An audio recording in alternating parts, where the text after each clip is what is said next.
ਸਿਰਫ ਸੰਪੂਰਨਤਾ ਲਈ ਮੈਂ ਤੁਹਾਨੂੰ ਕੁਝ ਗੱਲਾਂ ਸਿਖਾਈਆਂ ਜੋ ਮੈਂ ਤੁਹਾਨੂੰ ਦੱਸਦਾ ਰਹਿੰਦਾ ਹਾਂ, ਪਰ ਮੈਂ ਸੋਚਿਆ ਕਿ ਮੈਂ ਇਸ ਨੂੰ ਅੱਜ ਪਾਵਰਪੁਆਇੰਟ ਤੇ ਕਰਾਂਗਾ। ਲੀਨੀਅਰ ਮੋਮੈਂਟਮ ਆਪਰੇਟਰ ਨੂੰ ਸਿਮਿਟਰੀ ਨਾਲ ਸੰਬੰਧਿਤ ਮੰਨਿਆ ਜਾਂਦਾ ਹੈ। ਇੱਕ ਸਿਮਿਟਰੀ ਕੀ ਹੈ? ਯਕੀਨੀ ਤੌਰ ਤੇ ਤੁਸੀਂ ਸਾਰੇ ਜਾਣਦੇ ਹੋ। ਇੱਕ ਕਿਊਬ ਲਓ, ਫਿਰ ਜੇਕਰ ਮੈਂ ਇਸ ਨੂੰ 90 ਡਿਗਰੀ ਦੁਆਰਾ ਘੁਮਾਵਾਂ ਤਾਂ ਕਿਸੇ ਵੀ ਐਕਸਿਸ ਦੇ ਦੁਆਲੇ ਸਮਾਨ ਹੀ ਰਹੇਗਾ।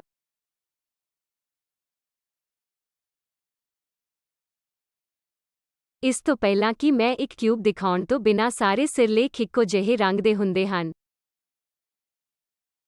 ਮੈਂ ਇਸ ਨੂੰ 90 ਡਿਗਰੀ ਦੁਆਰਾ ਘੁਮਾਉਂਦਾ ਹਾਂ ਅਤੇ ਫਿਰ ਮੈਂ ਇਸ ਨੂੰ ਵਾਪਸ ਦੇਖਦਾ ਹਾਂ। ਕੀ ਤੁਸੀਂ ਪਰਿਵਰਤਨ ਦੇਖੋਗੇ? ਤੁਸੀਂ ਨਹੀਂ ਚਾਹੋਗੇ। ਇਹ ਉਹ ਜੋ ਇੱਕ ਸਿਮਿਟਰੀ ਹੈ। ਸਿਮਿਟਰੀ ਇੱਕ ਭਾਵਨਾ ਹੈ ਜਿੱਥੇ ਜੇਕਰ ਤੁਸੀਂ ਇੱਕ ਪਰਿਵਰਤਨ ਕਰਦੇ ਹੋ ਅਤੇ ਤੁਹਾਡਾ ਸਿਸਟਮ ਇਸ ਨੂੰ ਇਸ ਤਰ੍ਹਾਂ ਦੇਖਦਾ ਹੈ ਜਿਵੇਂ ਕਿ ਇਹ ਇੱਕ ਅਸਲੀ ਸਥਿਤੀ ਹੈ, ਤਾਂ ਤੁਹਾਡੇ ਹੈਮਿਲਟੋਨੀਅਨ ਨੂੰ ਉਸ ਆਪਰੇਸ਼ਨ ਦੇ ਨਾਲ ਆਉਣਾ ਚਾਹੀਦਾ ਹੈ। ਉਹ ਕਿਹੜਾ ਹੈ ਜੋ ਇੱਕ ਆਪਰੇਸ਼ਨ ਪਰਫਾਰਮ ਕਰਦਾ ਹੈ? ਤੁਸੀਂ ਇੱਕ ਪੋਜੀਸ਼ਨ x ਤੋਂ ਇੱਕ ਪੋਜੀਸ਼ਨ ਜਾਂ a x ਵੈਕਟਰ ਨੂੰ ਇੱਕ ਪੋਜੀਸ਼ਨ x ਪਲੱਸ a ਤੱਕ ਜਾਣ ਲਈ ਟ੍ਰਾਂਸਲੇਸ਼ਨ ਚਾਹੁੰਦੇ ਹੋ ਅਤੇ ਜਿਸ ਆਪਰੇਟਰ ਨੇ ਟੇਲਰ ਸੀਰੀਜ਼ ਦੇ ਵਿਸਥਾਰ ਵਿੱਚ ਤੁਹਾਡੀ ਮਦਦ ਕੀਤੀ ਹੈ ਤੁਸੀਂ ਉਹ ਦੇਖ ਲਿਆ ਹੈ। ਜੇਕਰ ਤੁਸੀਂ ਇਹ ਨਹੀਂ ਕੀਤਾ ਹੈ, ਕਿਰਪਾ ਕਰਕੇ ਵਾਪਸ ਜਾਓ ਅਤੇ ਇਸ ਨੂੰ ਕਰੋ। ਤੁਸੀਂ ਦੇਖਿਆ ਹੈ ਕਿ ਉਹ ਮੋਮੈਂਟਮ ਆਪਰੇਟਰ ਹੈ ਜੋ x ਤੋਂ x ਪਲੱਸ a ਤੱਕ ਪੋਜੀਸ਼ਨ ਦਾ ਟ੍ਰਾਂਸਲੇਸ਼ਨ ਕਰਨ ਲਈ ਜ਼ਿੰਮੇਵਾਰ ਹੈ, ਠੀਕ ਹੈ। ਇਸ ਲਈ ਇਹ ਉਹ ਹੈ ਜੋ ਲੀਨੀਅਰ ਮੋਮੈਂਟਮ ਆਪਰੇਟਰ ਹੈ ਜੋ ਇੱਕ ਟ੍ਰਾਂਸਫਾਰਮੇਸ਼ਨ ਕਰਦਾ ਹੈ। ਜਦੋਂ ਤੁਸੀਂ ਟ੍ਰਾਂਸਲੇਸ਼ਨ ਕਰਦੇ ਹੋ, ਜੇਕਰ ਸਿਸਟਮ ਇੱਕੋ ਜਿਹਾ ਰਹਿੰਦਾ ਹੈ ਤਾਂ ਕੁਆਂਟਮ ਮਕੈਨਿਕਸ ਜਾਂ ਕਲਾਸੀਕਲ ਮਕੈਨਿਕਸ ਵਿੱਚ ਤੁਹਾਡਾ ਕੀ ਮਤਲਬ ਹੈ? ਅਸੀਂ ਹੈਮਿਲਟੋਨੀਅਨ ਨੂੰ ਦੇਖਦੇ ਹਾਂ ਅਤੇ ਦੇਖਦੇ ਹਾਂ ਕਿ ਅਸੀਂ ਕਦੋਂ ਲੈਂਦੇ ਹਾਂ x ਤੋਂ x plus a। Ki Hamiltonian ਬਦਲਦਾ ਹੈ ਜਾਂ ਨਹੀਂ ਬਦਲਦਾ? ਇੱਕ ਫਰੀ ਪਾਰਟੀਕਲ ਲਈ ਕੀ ਇਹ ਬਦਲਦਾ ਹੈ ਕਿਉਂਕਿ d/dx ਕਾਂਸਟੈਂਟ ਟ੍ਰਾਂਸਲੇਸ਼ਨ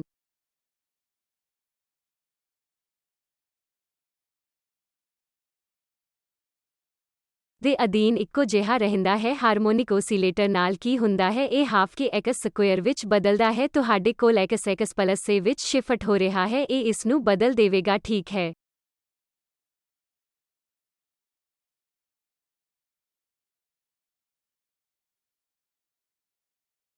ਇਸ ਲਈ ਮੂਲ ਰੂਪ ਵਿੱਚ ਜੇਕਰ ਤੁਸੀਂ ਗਿਆਤ ਡੇਟਾ ਲੈਂਦੇ ਹੋ ਤਾਂ ਫਰੀ ਪਾਰਟੀਕਲ ਕੁਆਂਟਮ ਮਕੈਨਿਕਸ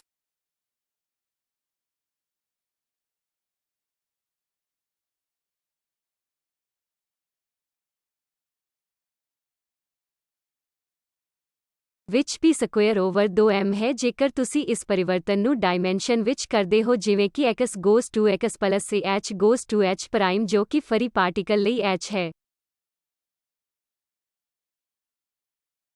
ਤੁਸੀਂ ਸਾਰੇ ਸਹਿਮਤ ਹੋ? ਟ੍ਰਾਂਸਲੇਸ਼ਨ ਜੇਕਰ ਤੁਸੀਂ ਹਾਰਮੋਨਿਕ ਓਸੀਲੇਟਰ ਲੈਂਦੇ ਹੋ ਜਿਸਦਾ p square over 2 plus 1/2m omega square x square ਹੈ।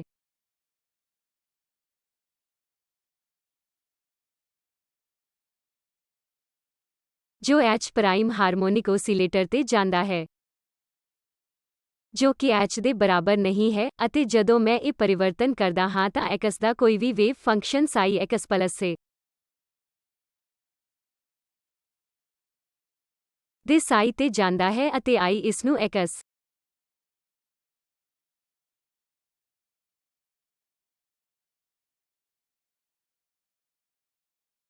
ਦੇ psi ਤੇ h ਕ੍ਰਾਸ ਦੁਆਰਾ ਪਾਵਰ IPA ਨੂੰ E ਦੇ ਟਰਮਜ਼ ਵਿੱਚ ਦੁਬਾਰਾ ਲਿਖ ਸਕਦਾ ਹਾਂ। ਉਹ ਹੈ ਜੋ ਤੁਸੀਂ ਆਪਣੀ ਅਸਾਈਨਮੈਂਟ ਵਿੱਚ ਕੀਤਾ ਹੈ। ਇਸ ਲਈ ਟੇਲਰ ਸੀਰੀਜ਼ ਦਾ ਵਿਸਤਾਰ ਜੋ ਤੁਸੀਂ ਸੰਖੇਪ ਰੂਪ ਵਿੱਚ ਪੂਰਾ ਕੀਤਾ ਹੈ, f ਦੇ x ਪਲੱਸ ਦੇ ਰੂਪ ਵਿੱਚ x ਪਲੱਸ ਦਾ f ਟਾਈਮਜ਼ ਡੈਲ ਬਾਈ ਡੈਲ x ਦਾ x ਆਦਿ। ਡੈਲ ਬਾਈ ਡੈਲ ਦੀ ਬਜਾਏ ਮੈਂ ਮੋਮੈਂਟਮ ਆਪਰੇਟਰ ਦੀ ਵਰਤੋਂ ਕਰਨ ਜਾ ਰਿਹਾ ਹਾਂ। ਕਿਉਂਕਿ ਮੈਂ ਮੋਮੈਂਟਮ ਆਪਰੇਟਰ ਦੀ ਵਰਤੋਂ ਕਰਦਾ ਹਾਂ, ਮੇਰੇ ਕੋਲ ਇੱਕ I ਅਤੇ h ਕ੍ਰਾਸ ਹੋਵੇਗਾ ਜੋ ਤੁਸੀਂ ਆਪਣੇ ਅਸਾਈਨਮੈਂਟ ਵਿੱਚ ਕੀਤਾ ਹੈ, ਓਕੇ। ਫਰੀ ਪਾਰਟੀਕਲ ਵਿੱਚ ਟ੍ਰਾਂਸਲੇਸ਼ਨ ਸਿਮਿਟਰੀ ਹੈ। ਇਸ ਦਾ ਕੀ ਮਤਲਬ ਹੈ?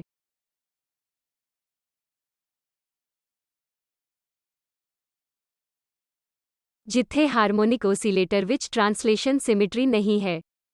ਜੇਕਰ ਕੋਈ ਟ੍ਰਾਂਸਲੇਸ਼ਨ ਸਿਮਿਟਰੀ ਹੈ ਤਾਂ ਉਹ ਆਪਰੇਟਰ ਜੋ ਟ੍ਰਾਂਸਲੇਸ਼ਨ ਕਰਦਾ ਹੈ ਇੱਕ ਲੀਨੀਅਰ ਮੋਮੈਂਟਮ ਹੈ।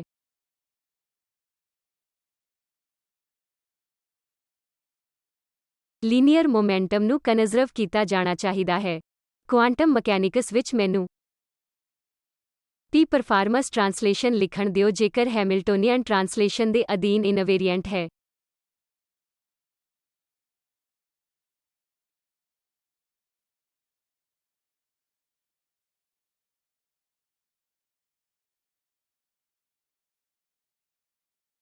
ਅਸੀਂ ਕੀ ਉਮੀਦ ਕਰਦੇ ਹਾਂ h ਪ੍ਰਾਈਮ ਦੇ ਸਮਾਨ ਹੈ ਫਿਰ ਕੀ ਕਨਜ਼ਰਵਡ ਹੈ ਮੋਮੈਂਟਮ ਕਨਜ਼ਰਵਡ ਹੈ।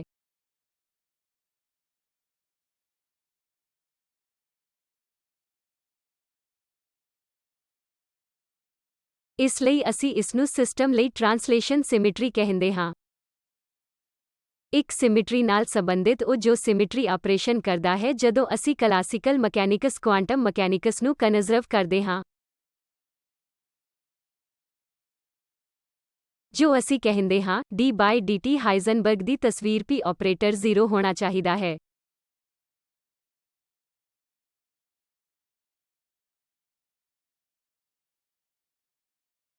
ਹਾਈਜ਼ਨਬਰਗ ਤਸਵੀਰ ਦੁਆਰਾ ਇਹ ਆਪਰੇਟਰ ਦੇ ਨਾਲ h ਕ੍ਰਾਸ p ਆਪਰੇਟਰ ਦੁਆਰਾ 1 ਤੋਂ ਇਲਾਵਾ ਹੋਰ ਕੁਝ ਨਹੀਂ ਹੈ ਕਿ ਇਹ ਇੱਕ ਫਰੀ ਪਾਰਟੀਕਲ ਲਈ ਸਿਫਰ ਹੈ।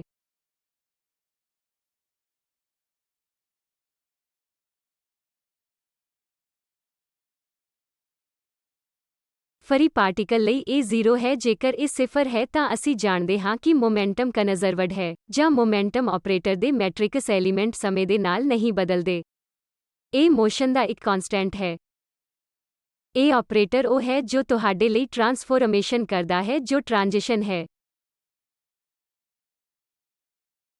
ਚਲੋ ਉਹੀ ਕੰਮ ਕਰੀਏ। ਹਾਰਮੋਨਿਕ ਓਸੀਲੇਟਰ ਜਾਂਚ ਕਰ ਸਕਦਾ ਹੈ। ਹਾਰਮੋਨਿਕ ਓਸੀਲੇਟਰ ਦੇ ਨਾਲ p ਆਪਰੇਟਰ ਕੀ ਹੈ ਕਿ ਇਹ 0 ਜਾਂ ਨਾਨ-0 ਹੋਵੇਗਾ। ਇਸ ਦਾ ਕੀ ਮਤਲਬ ਹੈ ਇਹ ਟ੍ਰਾਂਸਲੇਸ਼ਨ ਸਿਮਿਟਰੀ ਦੀ ਪ੍ਰਕਿਰਿਆ ਨਹੀਂ ਕਰਦਾ ਹੈ। ਇਸ ਲਈ ਸਮੇਂ ਦੇ ਇੰਡੀਪੈਂਡੈਂਟ ਸਿਸਟਮਾਂ ਲਈ ਜੋ ਅਸੀਂ ਕਰ ਰਹੇ ਹਾਂ ਤੁਸੀਂ ਇਹ ਦਲੀਲ ਦੇ ਸਕਦੇ ਹੋ ਕਿ dh/dt ਮਾਮੂਲੀ ਤੌਰ ਤੇ ਸਿਫਰ ਹੈ ਜਦੋਂ ਤੁਸੀਂ ਲਿਖਦੇ ਹੋ ਤਾਂ ਬਰਾਬਰ ਤੌਰ ਤੇ t ਦਾ ਫੰਕਸ਼ਨ psi ਹੁੰਦਾ ਹੈ। ਅਸੀਂ ਇਸ ਨੂੰ ਸਿਫਰ ਦੇ psi ਤੇ -ihTOVEH ਕ੍ਰਾਸ ਦੇ ਰੂਪ ਵਿੱਚ ਲਿਖਦੇ ਹਾਂ। ਇਹ ਉਸੇ ਤਰ੍ਹਾਂ ਦਾ ਹੈ ਜਿਵੇਂ ਮੈਂ ਕਹਿਣ ਦੀ ਕੋਸ਼ਿਸ਼ ਕਰ ਰਿਹਾ ਹਾਂ x ਪਲੱਸ x ਦੇ psi ਤੇ EITA/h ਕ੍ਰਾਸ ਹੈ।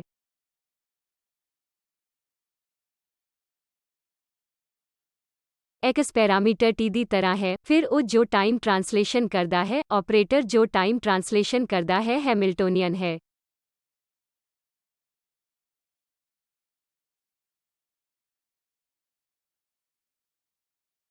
ਅਤੇ ਹੈਮਿਲਟੋਨੀਅਨ ਨੂੰ ਕਨਜ਼ਰਵਡ ਹੋਣਾ ਚਾਹੀਦਾ ਹੈ। ਇਹ ਦੇਖਣ ਦਾ ਬਹੁਤ ਸੁੰਦਰ ਤਰੀਕਾ ਹੈ। ਅਸੀਂ ਕਹਿ ਸਕਦੇ ਹਾਂ ਕਿ h ਟਾਈਮ ਦਾ ਟ੍ਰਾਂਸਫੋਰਮੇਸ਼ਨ ਕਰਦਾ ਹੈ।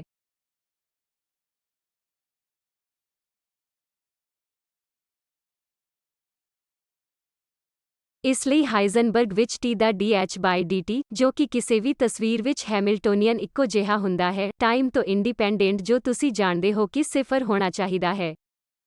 ਜਿਸ ਦਾ ਮਤਲਬ ਹੈ ਕਿ ਟਾਈਮ ਦੀ ਟ੍ਰਾਂਸਲੇਸ਼ਨ ਇਨਵੇਰੀਐਂਸ ਨੁਕਸਾਨ ਹੁੰਦਾ ਹੈ ਜੇਕਰ ਹੈਮਿਲਟੋਨੀਅਨ ਵਿੱਚ ਟਾਈਮ ਡਿਪੈਂਡੈਂਸ ਹੈ। ਇਸ ਲਈ x/y/dt ਸਾਰੇ ਸਿਸਟਮ ਜਿਨ੍ਹਾਂ ਦਾ ਤੁਸੀਂ ਦਾ ਅਧਿਐਨ ਕਰ ਰਹੇ ਹੋ ਉਹ ਸਿਫਰ ਹਨ ਕਿਉਂਕਿ h ਹਰ ਸਮੇਂ ਇੰਡੀਪੈਂਡੈਂਟ ਹੁੰਦੇ ਹਨ। ਕਿਉਂਕਿ ਇਹ ਟਾਈਮ ਇੰਡੀਪੈਂਡੈਂਟ ਹੁੰਦਾ ਹੈ ਟਾਈਮ ਟ੍ਰਾਂਸਲੇਸ਼ਨ ਤੁਹਾਡੇ ਹੈਮਿਲਟੋਨੀਅਨ ਨੂੰ ਪ੍ਰਭਾਵਿਤ ਨਹੀਂ ਹੁੰਦਾ। ਇਸ ਲਈ ਮੈਂ ਸਿਰਫ ਇਹ ਕਹਿ ਰਿਹਾ ਹਾਂ ਕਿ ਜੇਕਰ ਤੁਸੀਂ ਇਸ ਨੂੰ ਇੱਥੇ t0 ਦੇ ਰੂਪ ਵਿੱਚ ਰੱਖ ਸਕਦੇ ਹੋ ਤਾਂ ਦੇਖੋ ਅਤੇ ਜਦੋਂ ਕੋਈ ਸ਼ਿਫਟ ਹੋਵੇ ਤਾਂ ਤੁਸੀਂ ਇਸ ਨੂੰ t-t0 ਦੇ ਰੂਪ ਵਿੱਚ ਦੇਖ ਸਕਦੇ ਹੋ। ਇੱਥੇ ਇਹ ਤੋਂ ਸ਼ਿਫਟ ਹੈ ਜਿਸ ਨੂੰ ਤੁਸੀਂ x0 ਅਤੇ x0 ਕਹਿ ਸਕਦੇ ਹੋ ਅਤੇ ਇਹ t-t0 ਵਰਗਾ ਹੈ ਜੇਕਰ ਤੁਸੀਂ ਚਾਹੋ ਤਾਂ। ਇਹ ਡੈਲਟਾ t ਹੈ। ਇਸ ਲਈ ਹਰ ਸਿਮਿਟਰੀ ਸਵਾਲ ਇਹ ਹੈ ਕਿ ਕੀ ਇਹ ਲਗਾਤਾਰ ਟ੍ਰਾਂਸਫੋਰਮੇਸ਼ਨ ਲਈ ਜਨਰੇਟਰ ਦੇ ਨਾਲ ਜੁੜਿਆ ਹੋਵੇਗਾ।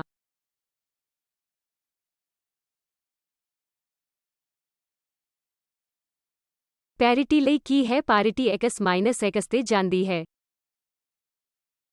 ਤੁਸੀਂ ਇਸ ਦੇ ਲਈ ਕੁਝ ਜਨਰੇਟਰ ਨਹੀਂ ਲਿਖ ਸਕਦੇ ਤੁਹਾਡੇ ਕੋਲ ਕੁਝ ਡਿਸਕ੍ਰੀਟ ਟ੍ਰਾਂਸਫੋਰਮੇਸ਼ਨ ਹੈ। ਕੰਟੀਨਿਊਸ ਸਿਮਿਟਰੀ ਲਈ ਟ੍ਰਾਂਸਲੇਸ਼ਨ ਇੱਕ ਵੈਕਟਰ ਦੁਆਰਾ ਇੱਕ ਕੰਟੀਨਿਊਸ ਸਿਮਿਟਰੀ ਅਤੇ ਫਾਈਨਾਈਟ ਟ੍ਰਾਂਸਲੇਸ਼ਨ ਹੁੰਦਾ ਹੈ ਅਤੇ ਇਸ ਨੂੰ ਇਨਫਾਈਨਾਈਟੈਸੀਮਲ ਡੈਲਟਾ x ਵਿੱਚ n-n ਡੈਲਟਾ x ਵਿੱਚ ਡਿਵਾਈਡ ਕਰਕੇ ਪ੍ਰਾਪਤ ਕੀਤਾ ਜਾ ਸਕਦਾ ਹੈ ਜਿੱਥੇ n ਬਹੁਤ ਵੱਡਾ ਹੁੰਦਾ ਹੈ। ਤੁਸੀਂ ਇੱਥੇ n ਟਾਈਮਸ ਡੈਲਟਾ ਦੀ ਫਾਈਨਾਈਟ ਟ੍ਰਾਂਸਲੇਸ਼ਨ ਪ੍ਰਾਪਤ ਕਰ ਸਕਦੇ ਹੋ ਜਿੱਥੇ n ਨੂੰ ਵੱਡਾ ਲਿਆ ਜਾ ਸਕਦਾ ਹੈ ਅਤੇ ਇਹ ਬਹੁਤ ਛੋਟਾ ਹੈ, ਓਕੇ।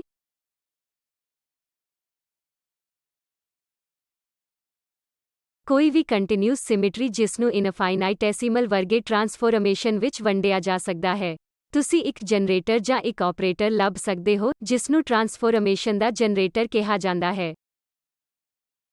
ਇਸ ਨੂੰ ਨੋਥਰ ਦਾ ਥਿਓਰਮ ਗੁੱਡ ਪੁਆਇੰਟ ਕਿਹਾ ਜਾਂਦਾ ਹੈ। ਤੁਹਾਡੇ ਵਿੱਚੋਂ ਬਹੁਤ ਸਾਰੇ ਲੋਕ ਜਾਣਦੇ ਹਨ ਕਲਾਸੀਕਲ ਮਕੈਨਿਕਸ ਵਿੱਚ ਨੋਥਰ ਦਾ ਥਿਓਰਮ ਜੋ ਤੁਸੀਂ ਕੁਆਂਟਮ ਮਕੈਨਿਕਸ ਵਿੱਚ ਵੀ ਕੀਤਾ ਹੈ। ਇਹ ਕੰਟੀਨਿਊਸ ਸਿਮੈਟਰੀ ਲਈ ਲਾਗੂ ਹੁੰਦਾ ਹੈ। ਕੰਟੀਨਿਊਸ ਤੋਂ ਮੇਰਾ ਮਤਲਬ ਹੈ ਕਿ ਕਿਸੇ ਵੀ ਫਾਈਨਾਈਟ ਟ੍ਰਾਂਸਫੋਰਮੇਸ਼ਨ ਨੂੰ ਇਨਫਾਈਨਾਈਟੈਸੀਮਲ ਟ੍ਰਾਂਸਫੋਰਮੇਸ਼ਨ ਵਿੱਚ ਵੰਡਿਆ ਜਾ ਸਕਦਾ ਹੈ ਅਤੇ ਤੁਸੀਂ ਇਸ ਨੂੰ ਜੋੜ ਸਕਦੇ ਹੋ।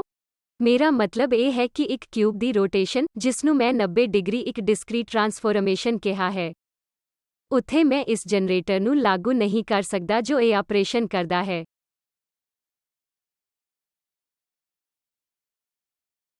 ਪੈਰਿਟੀ ਤੇ ਵੀ ਤੁਸੀਂ ਇਸ ਨੂੰ ਲਾਗੂ ਨਹੀਂ ਕਰ ਸਕਦੇ ਹੋ ਪਰ ਆਮ ਤੌਰ ਤੇ ਕਿਸੇ ਵੀ ਕੰਟੀਨਿਊਸ ਟ੍ਰਾਂਸਲੇਸ਼ਨ ਲਈ ਜਿਵੇਂ ਕਿ ਟਾਈਮ ਟ੍ਰਾਂਸਲੇਸ਼ਨ ਹੈਮਿਲਟੋਨੀਅਨ ਕਨਜ਼ਰਵਡ ਹੈ ਭਾਵ ਇੱਕ ਆਪਰੇਟਿਵ ਟਾਈਮ ਟ੍ਰਾਂਸਲੇਸ਼ਨ ਜਨਰੇਟ ਕਰਦਾ ਹੈ। ਇਸੇ ਤਰ੍ਹਾਂ ਸਪੈਸ਼ ਟ੍ਰਾਂਸਲੇਸ਼ਨ ਮੋਮੈਂਟਮ ਕਨਜ਼ਰਵਡ ਹੈ। ਮੋਮੈਂਟਮ ਸਪੈਸ਼ ਟ੍ਰਾਂਸਲੇਸ਼ਨ ਦਾ ਜਨਰੇਟਰ ਹੈ।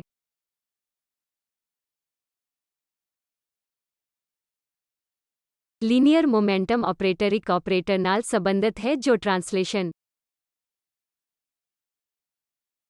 ਅਤੇ ਜਦੋਂ ਅਸੀਂ ਲਿਖਦੇ ਹਾਂ ਤਾਂ ਟ੍ਰਾਂਸਲੇਸ਼ਨ ਕਰਦਾ ਹੈ ਅਤੇ ਫਾਈਨਾਈਟ ਡਿਸਪਲੇਸਮੈਂਟ ਹੁੰਦਾ ਹੈ। ਇਹ ਆਪਰੇਟਰ ਹਮੇਸ਼ਾ ਤੁਹਾਡੇ ਦੁਆਰਾ ਕੀਤੀ ਗਈ ਟ੍ਰਾਂਸਲੇਸ਼ਨ ਦੀ ਮਾਤਰਾ ਦੇ ਨਾਲ ਆਉਂਦਾ ਹੈ। ਓਕੇ, ਇਸ ਨੂੰ ਕਈ ਵਾਰ ਪੈਰਾਮੀਟਰ ਕਿਹਾ ਜਾਂਦਾ ਹੈ। ਇਹ ਆਪਰੇਟਰ ਹੈ ਅਤੇ ਜੇਕਰ ਤੁਸੀਂ 3 ਡਾਇਮੈਂਸ਼ਨ ਵਿੱਚ ਹੋ ਤਾਂ ਤੁਹਾਡੇ ਕੋਲ px, py, pz ਹਨ। ਇਸੇ ਤਰ੍ਹਾਂ ਤੁਹਾਡੇ ਕੋਲ 3 ਪੈਰਾਮੀਟਰ ax, ay, az ਹੋਣਗੇ ਕਿਉਂਕਿ ਦੱਸੋ ਕਿ xy ਅਤੇ z ਦੇ ਨਾਲ ਇਸ ਟ੍ਰਾਂਸਲੇਸ਼ਨ ਨੂੰ ਕਿੰਨੇ ਸਮੇਂ ਵਿੱਚ ਕੀਤਾ ਗਿਆ ਹੈ ਅਤੇ ਤੁਸੀਂ ਇੱਕ ਸਿਸਟਮ ਦੇ ਐਕਸਪੋਨੈਂਸ਼ੀਅਲ ਅਤੇ ਟ੍ਰਾਂਸਲੇਸ਼ਨ ਇਨਵੇਰੀਅੰਸ ਦੇ ਰੂਪ ਵਿੱਚ ਲਿਖੀ ਹੋਈ ਫਾਈਨਾਈਟ ਯੂਨਿਟ ਦੁਆਰਾ ਟ੍ਰਾਂਸਲੇਸ਼ਨ ਆਪਰੇਟਰ ਪ੍ਰਾਪਤ ਕਰਦੇ ਹੋ। ਅਸਲ ਵਿੱਚ ਇਸ ਦਾ ਮਤਲਬ ਹੈ ਕਿ ਲੀਨੀਅਰ ਮੋਮੈਂਟਮ ਕਨਜ਼ਰਵਡ ਹੈ ਜਿਸ ਨੂੰ ਅਸੀਂ ਹਾਈਜ਼ਨਬਰਗ ਤਸਵੀਰ ਵਿੱਚ ਦੋਹਾਂ ਤਰੀਕਿਆਂ ਨਾਲ ਦੇਖਿਆ ਹੈ। ਇਹ ਕਹਿਣ ਦੇ ਬਰਾਬਰ ਹੈ ਕਿ ਜੇਕਰ ਕਿਸੇ ਸਿਸਟਮ ਵਿੱਚ ਟ੍ਰਾਂਸਲੇਸ਼ਨ ਇਨਵੇਰੀਅੰਸ ਹੁੰਦੀ ਹੈ ਜਦੋਂ ਆਪਰੇਟਰ ਹੈਮਿਲਟਨ ਦੇ ਨਾਲ ਟ੍ਰਾਂਸਲੇਸ਼ਨ ਨੂੰ ਬਿਹਤਰ ਢੰਗ ਨਾਲ ਕੰਪਿਊਟ ਕਰਦਾ ਹੈ। ਇਸ ਲਈ ਸਿਮੈਟਰੀ ਰੋਟੇਸ਼ਨ ਦੇ ਸਬੰਧ ਵਿੱਚ ਇੱਕੋ ਚੀਜ਼ ਹੈ। ਹਾਈਡਰੋਜਨ ਐਟਮ ਰੋਟੇਸ਼ਨ ਦੇ ਅਧੀਨ ਇਨਵੇਰੀਐਂਟ ਹੈ।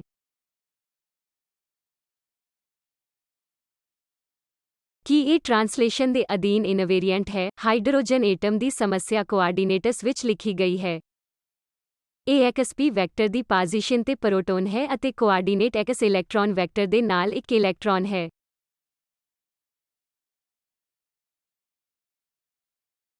ਅਤੇ ਜਦੋਂ ਮੈਂ ਪ੍ਰੋਟੋਨ ਕੋਆਰਡੀਨੇਟ ਅਤੇ ਇਲੈਕਟ੍ਰੌਨ ਕੋਆਰਡੀਨੇਟ ਵਿੱਚ ਅੰਤਰ ਦੇ ਤੌਰ ਤੇ ਵੀ ਲਿਖਦਾ ਹਾਂ। ਜੇਕਰ ਮੈਂ ਪ੍ਰੋਟੋਨ ਕੋਆਰਡੀਨੇਟ ਨੂੰ ਇੱਕ ਯੂਨਿਟ ਦੁਆਰਾ ਸ਼ਿਫਟ ਕਰਦਾ ਹਾਂ, ਜੇਕਰ ਮੈਂ ਇਲੈਕਟ੍ਰੌਨ ਕੋਆਰਡੀਨੇਟ ਨੂੰ ਇੱਕ ਯੂਨਿਟ ਦੁਆਰਾ ਸ਼ਿਫਟ ਕਰਦਾ ਹਾਂ, ਜਿਸ ਨੂੰ ਸਾਰੀਆਂ ਵਸਤੂਆਂ ਨਾਲ ਸੰਬੰਧਿਤ ਸਮਾਨ ਟ੍ਰਾਂਸਲੇਸ਼ਨ ਕਿਹਾ ਜਾਂਦਾ ਹੈ, ਕੋਆਰਡੀਨੇਟ ਨਹੀਂ ਬਦਲੇਗਾ। ਇਸ ਲਈ ਤੁਸੀਂ ਦਿਖਾ ਸਕਦੇ ਹੋ ਕਿ x ਕੰਪਿਊਟ ਕਰੇਗਾ। ਮੈਂ ਫਿਜ਼ਿਕਸ ਪੁਆਇੰਟ ਦੇ ਵਿਊ ਤੋਂ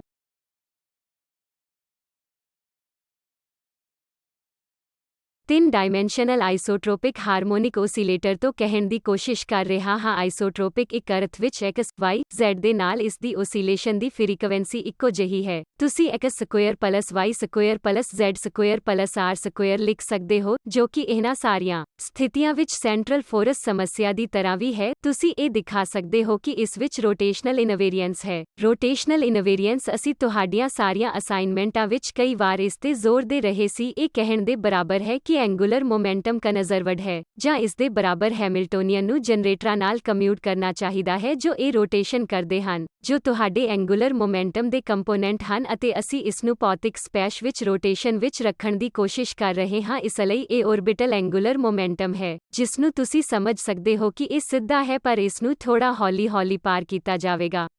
ਇੱਕ ਵੈਕਟਰ A ਲਓ, ਇਸ ਨੂੰ ਕਨਵੀਨੀਅੰਸ ਲਈ z ਐਕਸਿਸ ਹੋਣ ਲਈ ਐਕਸਿਸ ਤੇ ਇੱਕ ਯੂਨਿਟ ਵੈਕਟਰ ਦੁਆਰਾ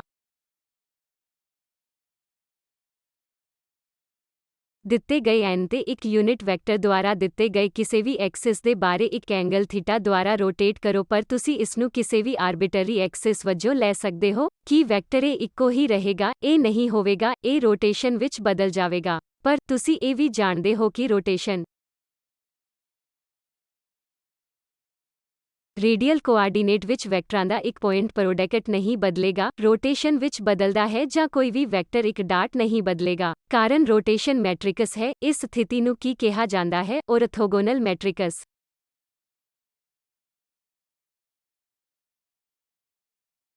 ਆਰ ਅਤੇ ਆਰ ਟਰਾਂਸਪੋਜ਼ ਕਹਿੰਦੇ ਹਨ। ਇਸ ਦੀ ਪਛਾਣ ਔਰਥੋਗੋਨੈਲਿਟੀ ਕੰਡੀਸ਼ਨ ਜਾਂ ਔਰਥੋਗੋਨਲ ਮੈਟ੍ਰਿਕਸ ਹੈ। ਆਰ ਨੂੰ ਔਰਥੋਗੋਨਲ ਮੈਟ੍ਰਿਕਸ ਮੰਨਿਆ ਜਾਂਦਾ ਹੈ। ਇਸ ਵਿੱਚ ਸਿਰਫ ਅਸਲ ਐਂਟਰੀਆਂ ਕਿਉਂ ਹਨ? ਕੋਈ ਕੰਪਲੈਕਸ ਐਂਟਰੀਆਂ ਨਹੀਂ ਹਨ। ਜੇਕਰ ਇਸ ਵਿੱਚ ਕੰਪਲੈਕਸ ਐਂਟਰੀਆਂ ਹੁੰਦੀਆਂ ਤਾਂ ਇਹ ਇੱਕ ਯੂਨਿਟੀ ਮੈਟ੍ਰਿਕਸ ਬਣ ਜਾਂਦੀ। ਇਸ ਲਈ ਔਰਥੋਗੋਨਲ ਮੈਟ੍ਰਿਕਸ ਯੂਨਿਟਰੀ ਮੈਟ੍ਰਿਕਸ ਦੇ ਸਬਸੈਟ। ਇੱਕ ਵਾਰ ਜਦੋਂ ਤੁਸੀਂ ਉਹਨਾਂ ਨੂੰ ਅਸਲ ਇੰਦਰਾਜ਼ਾਨ ਦੇ ਰੂਪ ਵਿੱਚ ਪਾ ਦਿੰਦੇ ਹੋ, ਨਹੀਂ ਤਾਂ ਤੁਸੀਂ ਕੰਪਲੈਕਸ ਕੰਜੂਗੇਟ ਕਰਦੇ ਹੋ ਅਤੇ ਫਿਰ ਟਰਾਂਸਪੋਜ਼ ਕਰਦੇ ਹੋ ਕਿਉਂਕਿ ਉਹ ਅਸਲ ਐਂਟਰੀਆਂ ਹਨ। ਤੁਹਾਨੂੰ ਇੱਕ ਕੰਪਲੈਕਸ ਕਰਨ ਦੀ ਲੋੜ ਨਹੀਂ ਹੈ, ਸਿਰਫ ਇੱਕ ਟਰਾਂਸਪੋਜ਼ ਕਰੋ। ਉਹ ਇਕਸਾਰ ਮੈਟ੍ਰਿਕਸ ਵੀ ਹਨ ਅਤੇ ਜਦੋਂ ਰੋਟੇਸ਼ਨ ਮੈਟ੍ਰਿਕਸ ਦੇ ਐਲੀਮੈਂਟ ਰੀਅਲ ਹੁੰਦੇ ਹਨ ਤਾਂ ਮੈਟ੍ਰਿਕਸ ਵੀ ਇਕਸਾਰ ਹੁੰਦੇ ਹਨ। ਅਤੇ ਤੁਸੀਂ ਇੱਕ ਐਂਗਲ ਥੀਟਾ ਦੁਆਰਾ ਰੋਟੇਸ਼ਨ ਦੇ ਇਨਵਰਸ ਲਿਖ ਸਕਦੇ ਹੋ। ਇੱਕ ਨੈਗੇਟਿਵ ਮੁੱਲ ਦੁਆਰਾ ਰੋਟੇਸ਼ਨ ਵਜੋਂ ਲਿਖਿਆ ਜਾ ਸਕਦਾ ਹੈ, ਰਾਈਟ। ਡੈਲਟਾ ਥੀਟਾ ਦਾ ਕਲੌਕਵਾਈਜ਼ ਰੋਟੇਸ਼ਨ ਵੀ ਦੇਖਣ ਵਿੱਚ ਦੂਜੇ ਰੋਟੇਸ਼ਨ ਵਰਗਾ ਹੋਵੇਗਾ, ਇਹ ਦੂਜੇ ਅਰਥਾਂ ਵਿੱਚ ਇੱਕ ਮਾਈਨਸ ਦੇ ਰੂਪ ਵਿੱਚ। ਤੁਸੀਂ ਸਾਰੇ ਇਸ ਨਾਲ ਸਹਿਮਤ ਹੋ? ਸਪਸ਼ਟ ਮੈਟ੍ਰਿਕਸ ਪ੍ਰਤੀਨਿਧਤਾ ਹੁਣ ਤੱਕ ਇਹ ਸਿਰਫ ਫਾਰਮਲ ਰੂਪ ਵਿੱਚ ਲਿਖੀ ਗਈ ਹੈ। ਪਰ ਤੁਸੀਂ ਇਸ ਦੇ ਲਈ ਇੱਕ ਮੈਟ੍ਰਿਕਸ ਪ੍ਰਤੀਨਿਧਤਾ ਦੇ ਸਕਦੇ ਹੋ ਜਿਸ ਵਿੱਚ ਰੋਟੇਸ਼ਨ ਐਂਗਲ ਥੀਟਾ ਸ਼ਾਮਲ ਹੈ, ਅਤੇ ਮੈਂ ਇਹ ਤੁਹਾਡੇ ਲਈ Z ਐਕਸਿਸ ਬਾਰੇ ਕਰ ਰਿਹਾ ਹਾਂ ਤਾਂ ਜੋ ਤੁਸੀਂ ਇਹ ਸਾਰੇ R ਮੈਟ੍ਰਿਕਸ ਇਕੱਠੇ ਕਰ ਸਕਦੇ ਹੋ। ਜੇਕਰ ਤੁਸੀਂ X ਐਕਸਿਸ ਬਾਰੇ ਕਿਸੇ ਹੋਰ ਰੋਟੇਸ਼ਨ ਲਈ ਇਹਨਾਂ R ਮੈਟ੍ਰਿਕਸ ਦੇ ਪ੍ਰੋਡਕਟ ਨੂੰ ਕਿਸੇ ਹੋਰ R ਮੈਟ੍ਰਿਕਸ ਨਾਲ ਲੈਂਦੇ ਹੋ ਤਾਂ ਤੁਹਾਨੂੰ ਇੱਕ ਨਵਾਂ 3x3 ਮੈਟ੍ਰਿਕਸ ਮਿਲੇਗਾ। ਪਰ ਉਹਨਾਂ ਨਵੇਂ 3x3 ਮੈਟ੍ਰਿਕਸ ਵਿੱਚੋਂ ਹਰ ਇੱਕ ਤੁਸੀਂ ਦਿਖਾ ਸਕਦੇ ਹੋ ਜੋ ਹਮੇਸ਼ਾ ਇਸ ਵਿਸ਼ੇਸ਼ਤਾ ਨੂੰ ਸੰਤੁਸ਼ਟ ਕਰਦਾ ਹੈ, R ਆਈਡੈਂਟਿਟੀ ਦੇ ਬਰਾਬਰ ਟਰਾਂਸਪੋਜ਼।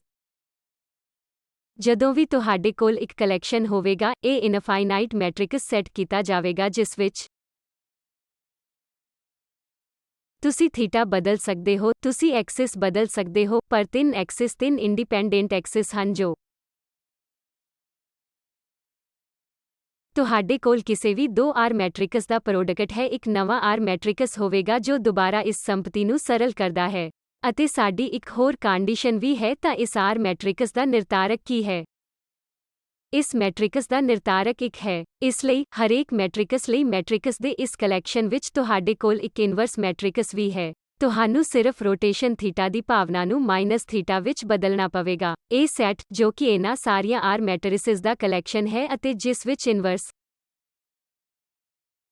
ਅਤੇ 2 R ਮੈਟ੍ਰਿਕਸ ਦਾ ਪ੍ਰੋਡਕਟ ਸ਼ਾਮਲ ਹੈ, ਦੁਬਾਰਾ ਇੱਕ R ਮੈਟ੍ਰਿਸਿਸ ਜੋ ਇਸ ਵਿਸ਼ੇਸ਼ਤਾ ਨੂੰ ਸੰਤੁਸ਼ਟ ਕਰਦਾ ਹੈ ਜਿਸ ਨੂੰ ਪ੍ਰਤੀਕ ਰੂਪ ਵਿੱਚ ਦਰਸਾਇਆ ਗਿਆ ਹੈ, ਉਸ ਸੈੱਟ ਨੂੰ ਪ੍ਰਤੀਕ ਰੂਪ ਵਿੱਚ ਇੱਕ ਸਮੂਹ ਵਜੋਂ ਦਰਸਾਇਆ ਗਿਆ ਹੈ। ਇਹ ਇੱਕ ਔਰਥੋਗੋਨਲ ਗਰੁੱਪ ਹੈ ਕਿ ਉਹ ਰੋਟੇਸ਼ਨਾਂ ਦੇ ਇੱਕ ਔਰਥੋਗੋਨਲ ਗਰੁੱਪਾਂ ਨੂੰ 3 ਡਾਇਮੈਂਸ਼ਨਾਂ ਵਿੱਚ ਕਿਉਂ ਰੱਖਦੇ ਹਨ? ਇਸ ਲਈ ਇੱਥੇ ਇੱਕ 3 ਹੈ, S ਹੈ ਕਿਉਂਕਿ ਅਸੀਂ ਸਹੀ ਰੋਟੇਸ਼ਨ ਕਰ ਰਹੇ ਹਾਂ।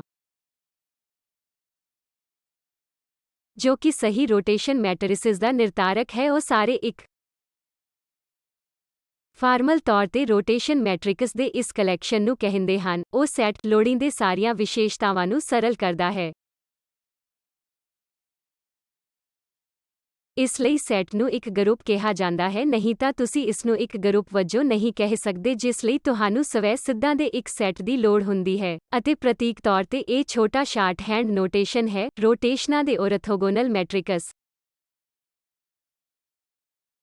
ਅਤੇ ਅਸੀਂ ਸਹੀ ਰੋਟੇਸ਼ਨ ਕਲੈਕਸ਼ਨ ਨੂੰ ਦੇਖ ਰਹੇ ਹਾਂ ਅਤੇ ਇਸ ਨੂੰ S ਦੁਆਰਾ ਦਰਸਾਇਆ ਗਿਆ ਹੈ।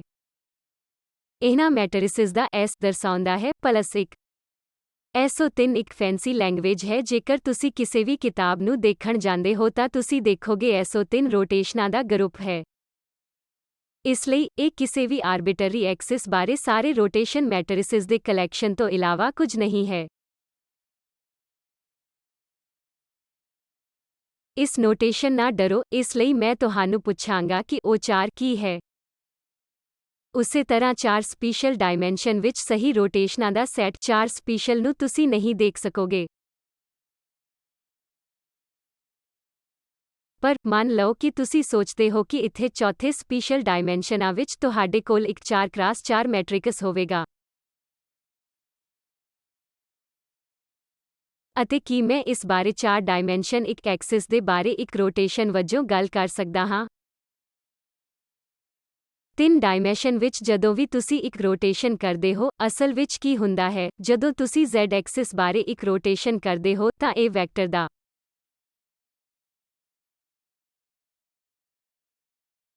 xy ਕੋਆਰਡੀਨੇਟ ਸੋਧਿਆ ਜਾਂਦਾ ਹੈ।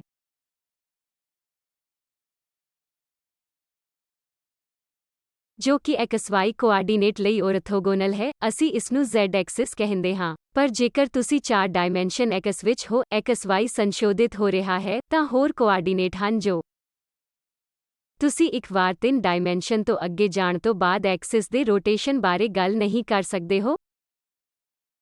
ਓਕੇ, ਅਸੀਂ ਹਮੇਸ਼ਾ ਇਹ ਕਹਾਂਗੇ ਕਿ ਇਹ xy ਪਲੇਨ ਵਿੱਚ ਇੱਕ ਰੋਟੇਸ਼ਨ ਹੈ।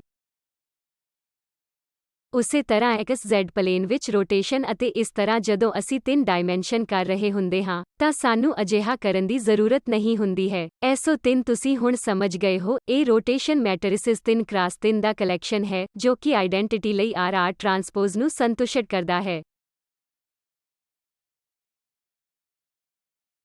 ਮੈਂ ਤੁਹਾਨੂੰ ਇਹ ਦੱਸਣ ਦੀ ਕੋਸ਼ਿਸ਼ ਕਰ ਰਿਹਾ ਹਾਂ ਕਿ ਇਹ SO4 ਹੈ। ਇਹ ਦੁਬਾਰਾ ਕੁਝ R ਮੈਟਰਿਸਿਸ ਦਾ ਕਲੈਕਸ਼ਨ ਹੈ ਜੋ 4x4 ਦਾ ਕਲੈਕਸ਼ਨ ਹੈ। R ਦੇ ਟਰਾਂਸਪੋਜ਼ ਨਾਲ ਆਈਡੈਂਟਿਟੀ ਬਣ ਜਾਂਦੀ ਹੈ ਅਤੇ R ਦਾ ਨਿਰਧਾਰਕ 1 ਹੁੰਦਾ ਹੈ। ਇਹ ਕਾਨੂੰਨ ਦੀ ਪਰਿਭਾਸ਼ਾ ਹੈ।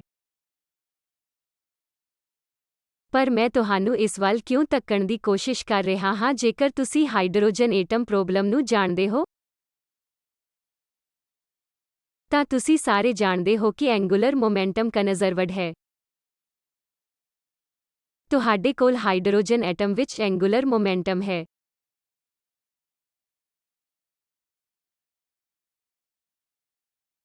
ਕਲਾਸੀਕਲ ਮਕੈਨਿਕਸ ਮੈਨੂੰ ਯਕੀਨ ਹੈ ਕਿ ਤੁਸੀਂ ਸਭ ਨੇ ਰੰਜ ਲੈਂਜ਼ ਵੈਕਟਰ ਬਾਰੇ ਪੜ੍ਹਿਆ ਹੈ। ਰੰਜ ਲੈਂਜ਼ ਵੈਕਟਰ ਕੀ ਹੁੰਦਾ ਹੈ? ਉਹ ਇਸ ਨੂੰ ਕੁਝ ਇਸ ਤਰ੍ਹਾਂ P ਕ੍ਰਾਸ L ਮਾਈਨਸ ਕੇ R ਹੈਡ ਦੁਆਰਾ ਦਰਸਾਉਂਦੇ ਹਨ ਕਿ ਇਹ ਵੀ ਕਨਜ਼ਰਵਡ ਹੈ।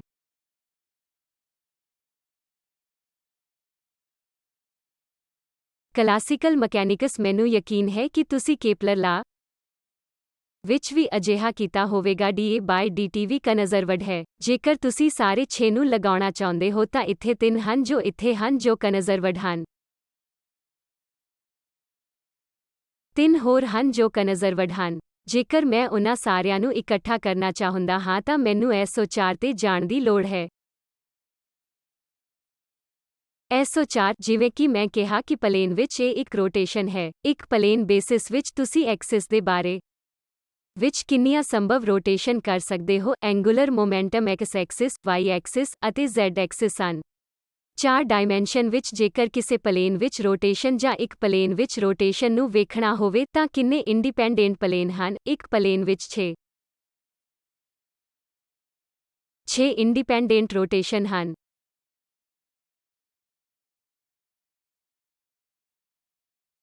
ਇਸ ਲਈ ਇਹਨਾਂ 6 ਇੰਡੀਪੈਂਡੈਂਟਾਂ ਪੈਰਾਮੀਟਰਾਂ ਲਈ ਮੈਨੂੰ 6 ਇੰਡੀਪੈਂਡੈਂਟ ਆਪਰੇਟਰਾਂ ਦੀ ਲੋੜ ਹੈ ਜੋ ਅਸੀਂ ਕਰਾਂਗੇ। ਉਨ੍ਹਾਂ ਵਿੱਚੋਂ 3 ਹਨ ਅਤੇ ਉਹ ਵਿਵਹਾਰ ਕਰਨਾ ਕੰਟੀਨਿਊ ਰੱਖਣਗੇ ਜਿਵੇਂ ਕਿ ਮੈਂ ਇੱਕ O4 ਦੀ ਚੋਣ ਨੂੰ ਦੇਖ ਰਿਹਾ ਹਾਂ। ਅਸੀਂ ਇਹ ਕਰਾਂਗੇ ਜੇਕਰ ਮੇਰੇ ਕੋਲ ਐਂਡ ਵਾਲਾ ਟਾਈਮ ਹੈ। ਪਰ ਜੋ ਕੋਈ ਦਿਲਚਸਪੀ ਰੱਖਦਾ ਹੈ ਉਹ ਕੁਆਂਟਮ ਮਕੈਨਿਕਸ ਵਿੱਚ ਸ਼ਿਫਟ ਕੁਆਂਟਮ ਮਕੈਨਿਕਸ ਕਿਤਾਬ ਸਿਮਿਟਰੀ ਨੂੰ ਦੇਖ ਸਕਦਾ ਹੈ। ਵੱਖ-ਵੱਖ ਟਰਾਇਲ ਖਾਸ ਤੌਰ ਤੇ ਇਸ ਨੂੰ ਸੰਬੋਧਿਤ ਕਰਦੀਆਂ ਹਨ ਅਤੇ ਜੇਕਰ ਤੁਸੀਂ ਇਸ ਸਿਮਿਟਰੀ ਨੂੰ ਲਾਗੂ ਕਰਦੇ ਹੋ, ਤੁਸੀਂ ਬਿਨਾਂ ਕੋਈ ਗਣਨਾ ਕੀਤੇ ਹੀ n ਨੂੰ 1/n ਸਕੁਏਅਰ ਦੇ ਅਨੁਪਾਤਕ ਹੋਣ ਲਈ ਪ੍ਰਾਪਤ ਕਰ ਸਕਦੇ ਹੋ। ਇਹ ਉਹ ਚੀਜ਼ ਹੈ ਜੋ ਸੁੰਦਰ ਹੈ ਕਿ ਤੁਸੀਂ ਜਾਣਦੇ ਹੋ ਕਿ ਅਸੀਂ ਵੇਰੀਏਬਲਾਂ ਦੀ ਸ਼੍ਰੋਡਿੰਗਰ ਇਕੁਏਸ਼ਨ ਸੈਪਰੇਸ਼ਨ ਕਰਨ ਦੁਆਰਾ 1/n ਸਕੁਏਅਰ એનર્ਜੀ ਪ੍ਰਾਪਤ ਕਰਨ ਲਈ ਕਿੰਨਾ ਸੰਘਰਸ਼ ਕੀਤਾ ਹੈ। ਪਰ SO3 ਗਰੁੱਪ ਨੂੰ SO4 ਤੱਕ ਵਧਾਇਆ ਜਾ ਸਕਦਾ ਹੈ। ਪਰ ਫਿਰ ਤੁਸੀਂ ਪੁੱਛੋਗੇ ਕਿ ਹਾਈਡਰੋਜਨ ਐਟਮ ਵਿੱਚ ਚੌਥਾ ਕੋਆਰਡੀਨੇਟ ਕੀ ਹੈ? ਇਸ ਨੂੰ ਇੱਕ ਐਬਸਟ੍ਰੈਕਟ P4 ਅਤੇ R4 ਵਾਂਗ XYZ ਇਸ ਨੂੰ R1 R2 R3 ਕਹਿ ਸਕਦੇ ਹੋ। 3 R4 ਅਤੇ P1 P2 P3 P4 ਅਤੇ ਆਪਣੇ ਰੰਜ ਲੈਂਸ ਵੈਕਟਰਾਂ ਨੂੰ P4 ਅਤੇ R4 ਦੇ ਰੂਪ ਵਿੱਚ ਦੁਬਾਰਾ ਲਿਖੋ ਅਤੇ ਇਸ ਸ਼ਵਿੰਗਰ ਫਾਰਮਾਲਿਜ਼ਮ ਵਾਂਗ ਸੁੰਦਰਤਾ ਨਾਲ ਲਿਖੋ ਕਿ ਮੈਂ ਇਹ ਦਿਖਾਉਣ ਲਈ ਲੈਂਦਾ ਹਾਂ ਕਿ ਐਂਗੂਲਰ ਮੋਮੈਂਟਮ J+ ਅਤੇ J- ਆਈਗਨ ਵੈਲਿਊ ਨੂੰ ਕਿਵੇਂ ਨਿਰਧਾਰਿਤ ਕੀਤਾ ਜਾਣਾ ਹੈ ਜਾਂ ਗੁਣਾਂਕ ਨਿਰਧਾਰਿਤ ਕੀਤੇ ਜਾਣੇ ਹਨ ਤਾਂ ਇਹ ਕਰੋ। ਇਸ ਲਈ ਇਹ ਤੁਹਾਨੂੰ ਪ੍ਰੇਰਿਤ ਕਰਨ ਲਈ ਹੈ, ਇਸ ਲਈ ਜੋ ਮੈਂ ਕਹਿ ਰਿਹਾ ਹਾਂ ਕਿ ਤੁਸੀਂ Li2Bsp ਲੋਨੀ JKRJPK ਲਿਖਿਆ ਹੈ। ਹੁਣ ਮੈਂ ਇਹ ਕਹਿਣ ਦੀ ਕੋਸ਼ਿਸ਼ ਕਰ ਰਿਹਾ ਹਾਂ ਕਿ ਇਹ ਲਿਖਣ ਦਾ ਸਹੀ ਤਰੀਕਾ ਨਹੀਂ ਹੈ। ਅਸੀਂ LJK ਨੂੰ RJPK ਘਟਾਓ RKPRPJ ਲਿਖਾਂਗੇ। ਮੈਂ ਕਹਿ ਰਿਹਾ ਹਾਂ ਕਿ ਚਲੋ ਇਹ ਕਰੀਏ, JK ਪਲੇਨ ਵਿੱਚ ਰੋਟੇਸ਼ਨ। ਹੁਣ ਮੈਂ ਇਹ ਕਹਿਣ ਦੀ ਕੋਸ਼ਿਸ਼ ਕਰ ਰਿਹਾ ਹਾਂ ਕਿ ਅਸੀਂ ਅਸਲ ਐਂਗੂਲਰ ਮੋਮੈਂਟਮ ਵੈਕਟਰਾਂ ਨੂੰ ਕਾਲ ਕਰਾਂਗੇ ਜਿਨ੍ਹਾਂ ਤੋਂ ਤੁਸੀਂ ਸਾਰੇ ਜਾਣੂ ਹੋ ਸਕਦਾ ਹੈ ਕਿ ਤੁਸੀਂ ਇਸ ਨੂੰ ਅਜੇ ਵੀ ਅਸਲ ਐਂਗੂਲਰ ਮੋਮੈਂਟਮ ਹੋਣ ਲਈ ਵਰਤ ਸਕਦੇ ਹੋ, ਪਰ ਇਹ ਤੁਹਾਡਾ ਐਪਸਾਈਲੋਨ ਹੈ IJKL ਟਿਲਡੇ ਜਿੱਥੇ IJK 1, 2 ਅਤੇ 3 ਹਨ।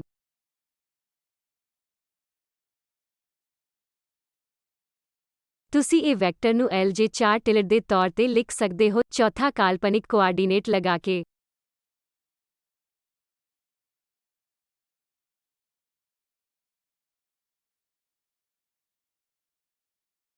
ਇਹ ਕੀ ਹੈ? LJ4 ਹੈ RJP4-R4।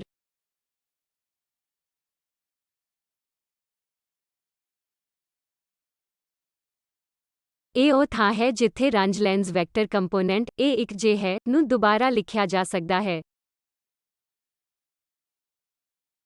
ਇਸ ਬਾਰੇ ਸੋਚੋ, ਤੁਹਾਡੇ ਵਿੱਚੋਂ ਕੁਝ ਨੂੰ ਪ੍ਰੇਰਨਾ ਦੇਣ ਲਈ ਜੋ ਜਾਣਾ ਪਸੰਦ ਕਰਦੇ ਹਨ ਅਤੇ ਕੁਝ ਚੀਜ਼ਾਂ ਨੂੰ ਦੇਖਣਾ ਚਾਹੁੰਦੇ ਹਨ। ਜੋ ਐਂਗੂਲਰ ਮੋਮੈਂਟਮ ਦੇ 3 ਜਨਰੇਟਰ ਅਜੇ ਵੀ ਕੰਮ ਕਰ ਸਕਦੇ ਹਨ ਜਿਵੇਂ ਕਿ ਤੁਸੀਂ 3 ਸਪੀਸ਼ਲ ਡਾਇਮੈਂਸ਼ਨ ਵਿੱਚ ਹਨ। ਪਰ ਜੇਕਰ ਤੁਸੀਂ ਰੰਜ ਲੈਂਸ ਵੈਕਟਰ ਨੂੰ ਸਮਝਣਾ ਚਾਹੁੰਦੇ ਹੋ ਜੋ ਕਨਜ਼ਰਵਡ ਹੈ ਤਾਂ ਤੁਸੀਂ ਹੋਰ ਫਰਜ਼ੀ ਕੋਆਰਡੀਨੇਟ ਪੇਸ਼ ਕਰ ਸਕਦੇ ਹੋ ਜੋ ਕਿ ਪੋਜੀਸ਼ਨ ਦੇ ਨਾਲ-ਨਾਲ ਮੋਮੈਂਟਮ ਲਈ ਚੌਥਾ ਕੋਆਰਡੀਨੇਟ ਹੈ ਅਤੇ ਇਸ ਨੂੰ ਰੰਗ ਲੈਂਸ ਦਾ ਚੌਥਾ ਕੰਪੋਨੈਂਟ ਲਿਖ ਸਕਦੇ ਹੋ। ਤਾਂ ਮੈਂ ਇੱਥੇ ਰੁਕਦਾ ਹਾਂ।